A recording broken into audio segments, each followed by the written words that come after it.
Jacob loved Joseph deeply. He was the son of his old age, a gift from God. Jacob showed his favoritism, openly gifting Joseph a beautiful, multicolored coat. This act, born out of love, ignited a firestorm of jealousy in Joseph's brothers. They saw the coat as a symbol of preference, a sign that Joseph would inherit their father's wealth and power. The brothers' resentment deepened when Joseph shared his dreams. He dreamt of sheaves of wheat bowing to his sheaf. He dreamt of the sun, moon, and stars bowing before him. These dreams, innocent as they were, fueled his brothers' rage. They saw them as a claim to superiority, a threat to their own position in the family. One day the brothers were tending sheep far from home. Jacob sent Joseph to check on them. Seeing him approach, the brothers saw their chance. They ripped off his coat, the symbol of their father's love, and threw him into a dry well.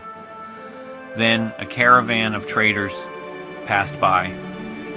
The brothers, seeing an opportunity for profit, pulled Joseph from the well and sold him into slavery. They returned to their father with a lie, presenting him with the blood-stained coat, claiming a wild animal had killed his beloved son. Jacob was devastated. His grief was immeasurable. Joseph, now a slave, was taken to Egypt. He was bought by Potiphar, a high-ranking official in Pharaoh's court. Even in this foreign land, far from home and family, God's favor rested on Joseph. He was hardworking and trustworthy, and Potiphar recognized his worth. Joseph was soon put in charge of Potiphar's entire household. However, Joseph's life took another turn when Potiphar's wife falsely accused him of assault. Joseph, a man of integrity, had refused her advances, choosing to remain faithful to God and his master. The consequences were swift and severe. Joseph was thrown into prison, his good name tarnished. Despite this injustice, Joseph never lost faith. He served his time with dignity and grace. And even in the darkness of prison, God's light shone upon him. The warden noticed Joseph's diligence and wisdom and put him in charge of the other prisoners. Joseph's ability to interpret dreams soon became known within the prison walls. One night, Pharaoh was troubled by vivid dreams. He dreamt of 7 fat cows devoured by 7 thin cows. He dreamt of 7 healthy ears of grain scorched by 7 withered ones. These dreams, filled with strange and disturbing imagery, left Pharaoh shaken. None of his wise men or magicians could offer a satisfactory interpretation. It was then that the cupbearer, who had been imprisoned alongside Joseph, remembered the young man who had interpreted his own dream. Pharaoh summoned Joseph. Standing before the most powerful man in Egypt, Joseph remained calm and humble. He listened intently as Pharaoh recounted his dreams. Joseph, guided by God's wisdom, interpreted the dreams with clarity and certainty. He prophesied 7 years of abundance, followed by 7 years of severe famine. Pharaoh, impressed by Joseph's insight, recognized him as a man touched by God. He appointed Joseph as his second in command, entrusting him with the responsibility of preparing Egypt for the coming years.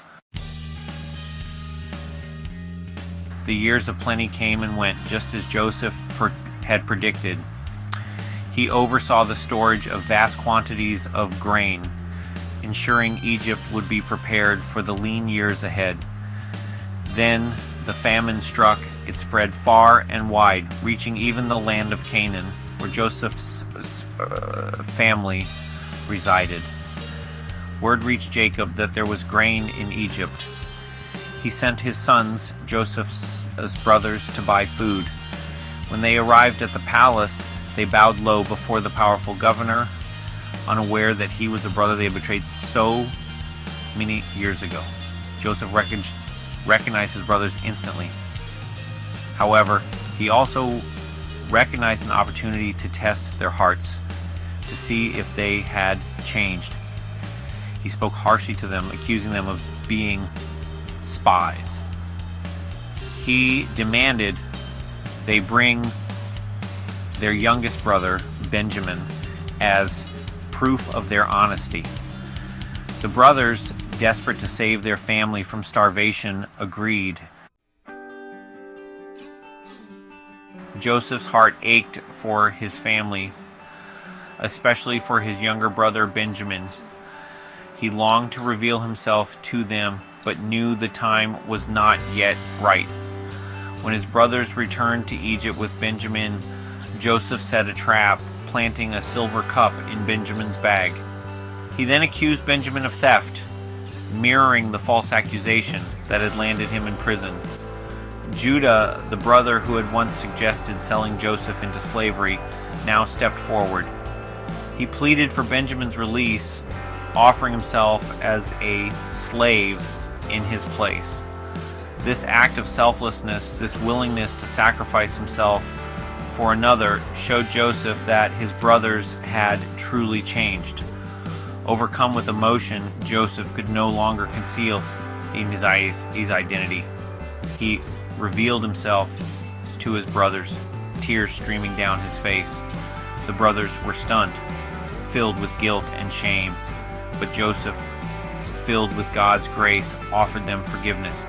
He urged them to let go of the past and embrace a future filled with love and reconciliation.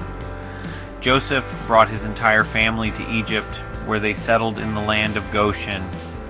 He cared for them throughout the famine, ensuring their well-being. In time, Jacob died, but not before blessing his sons, including Joseph, and witnessing the fulfillment of God's promises. Joseph lived a long and prosperous life in Egypt.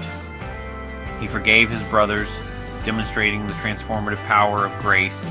He saved his family, fulfilling the destiny God had planned for him, and through it all, he remained a beacon of faith, a testament to God's unwavering love and providence.